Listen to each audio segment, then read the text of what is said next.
Alright, I'm going to talk to you about variables in Python. I'm using VS Code as my text editor.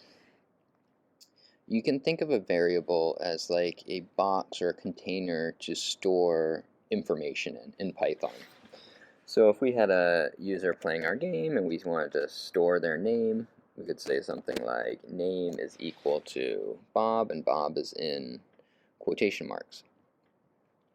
In this line of code right here, name is the name of our variable. That might be a little bit confusing, but you need to give that container or that box a identifier so we can call it later. So the name of this variable is name. We use the assignment operator, the singles equal sign. We'll assign a value to this variable name. And the value that I'm assigning is Bob in quotation marks. So those quotation marks let Python know that this is going to be a string. You can think of a string as a sequence of characters.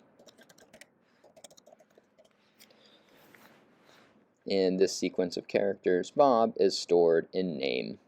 So then I could, later on, if I wanted to print out name, I could write print name.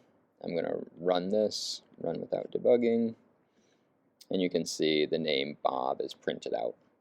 So that's an example of a string variable. Okay, next up you could have a int variable. So if you said something like num is equal to 5, this 5 is going to be stored in this container called num. And when you're thinking about an int variable, an int is going to be a whole number, no decimal point. And again, if we want to, we could print out this value, or you could use it. You could do something like print num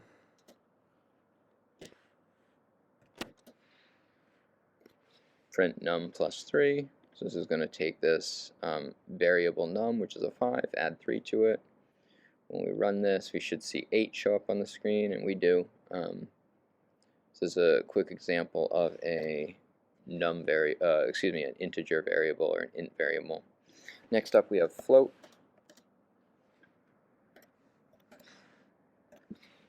So a float is going to be a decimal point number.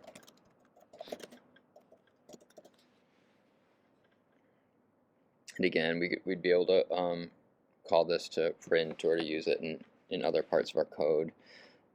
Last up, we have Boolean variables. So Boolean variables are true or false.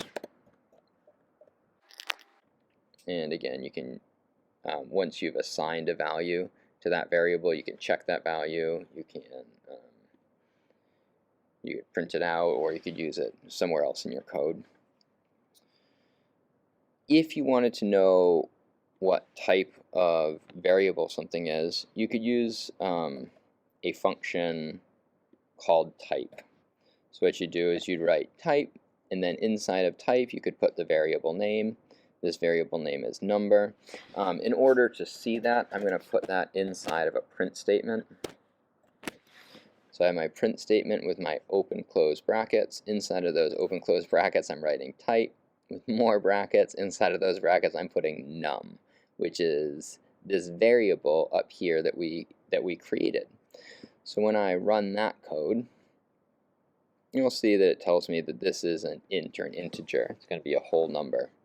Let's try putting in playing. So playing was the variable that we created on line 12, playing, and we set it equal to true. So by setting it equal to true, we're actually giving it a data type. And so when I print type playing, it's going to tell me what data type that is. And it's going to say bool, B-O-O-L. Stands for Boolean. I'll write that in there. And that value is either going to be true or false if it's a Boolean. You could do this with any of the variables. I think our first one that we created was name. And when we run this, it says str. and str is short for string, so we know that Bob is a string variable. Excuse me, name is a string variable, and the value stored in it is Bob. All right, naming variables. So it's good to have specific names for your variables in your code, but there's a few rules that we have to follow. So a variable has to start with a letter.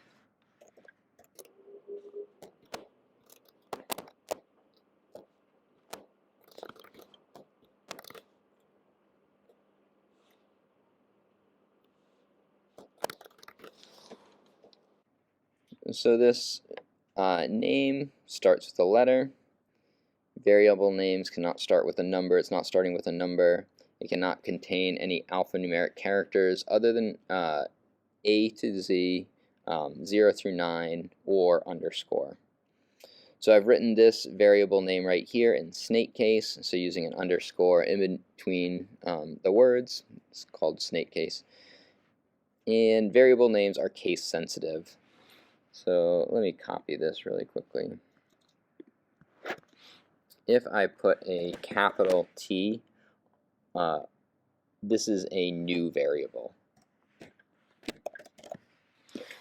So this lowercase t, this is a variable name, and this uppercase t, this is a variable name.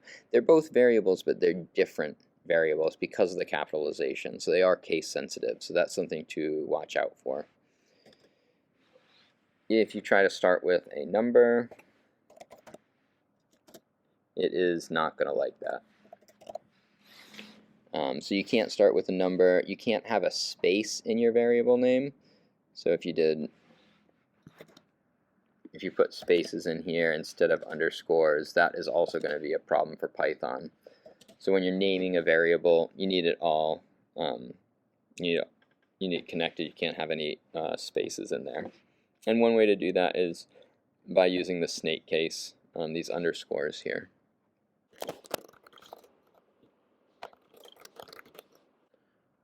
You can assign multiple variables values at the same time. You could put in some commas.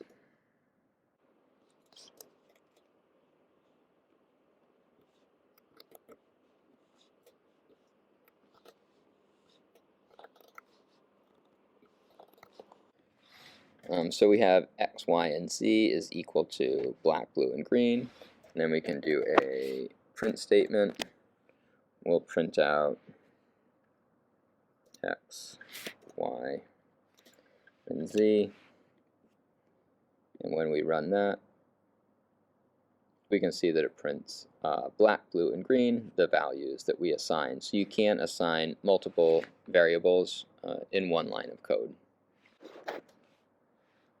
We've already looked at the function print, but if I had a variable x is equal to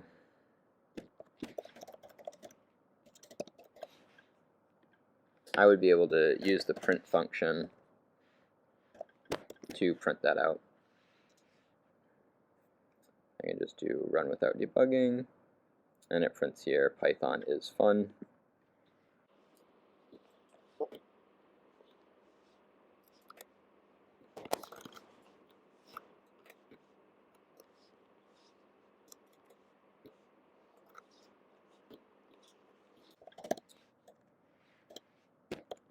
You can also print out x, comma, y, comma, z, and when you run that, it should print out Python is fun as well.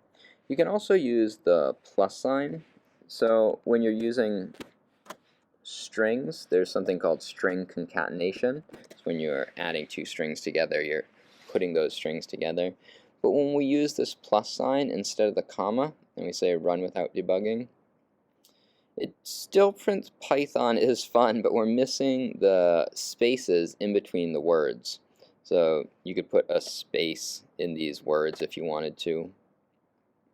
Try it again, run without debugging. And then we have the same thing, Python is fun. So you can use the commas, you can use the plus for string concatenation. Let's take a look at maybe some algebraic operators and printing those out as well. So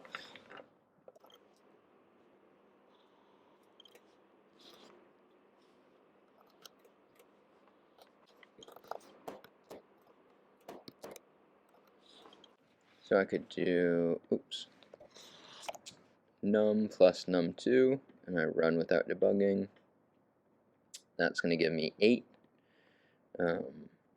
If we had another variable here, maybe num3, set to be equal a string that is 4, what would happen if we added num plus num3? Let's run and test it out. Well, that's saying there's a type error. Unsupported operand type integer and string. So it's basically saying we can't add an integer and a string together, which makes sense because we can't add a sequence of characters with a integer. It's just Python doesn't know how to do that. So what we have to do is we have to typecast it. We have to convert it from a string into an int. And the way we do that is just by writing int, because that's the type we want to cast it to, and then putting this num3 in brackets. So what this is going to do is it's going to take the num3, it's going to cast it to be an int, and then it should allow us to add it together. So then we add it together. 5 plus 4 is 9, so it's the number we're expecting. So typecasting is an important concept. Let's try doing it this way. Let's try casting num to be a string, so str, and put that num in brackets. And then we'll keep num3 as a string. We won't typecast it to an int, and we'll see if we can add those together, see what happens. And we got the number 54. It's not adding the values of the integers together, but it is putting the sequence of characters together. So it turned num into a string, so it sees that as a sequence of characters. That's putting the 5 in front of the 4. That was a little bit about variables. We finished off with some typecasting. We looked at how to name a variable. We looked at the different types of values we could store in a variable. I hope that was helpful for you. Thanks for watching. Bye.